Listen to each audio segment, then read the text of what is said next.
ஆளுகை இருக்கிறதா? நீங்க போய் ஜெபிக்கணும். எம்மா ஒரு சீஷர்கள் கிட்ட கர்த்தர் பேசும் வேதத்தை எல்லாத்தையும் காண்பித்து ஸ்கிரிப்சர்ஸை சொல்லும் பொழுது அவங்க இருதயங்கள் தீப்பிடித்து எரிந்தது போல இருந்தது.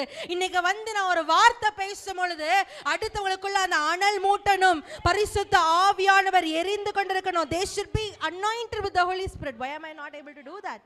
என்னால ஏங்க எனக்கு செய்ய முடியல? ஒரு வார்த்தை பேசும்போது அவங்க வாழ்க்கை அப்படியே ஒப்பு கொடுக்கணும். சார்ல்ஸ் ஃபின்னி செஞ்சார். when he was anointed by the fire, அக்கினியினால் அபிஷேகம் பண்ணப்பட்ட சார்ல்ஸ் ஃபின்னி வீட்டுக்கு வந்தபோது டோரை திறந்து பார்த்தோன்னே எல்லாம் கூப்பிட விழுந்துருவாங்களாம். கேட்குது வித்தியாசமா இருக்கலாம். ரோட்ல போறவங்களா எப்படி இருக்க அப்படின்னு கேட்ட உடனே அவங்க எல்லாம் கூப்பிட விழுந்து ஐயோ நான் ஒரு பாவி என்று கர்த்தருக்கு நேரம் திரும்புவாங்களாம்.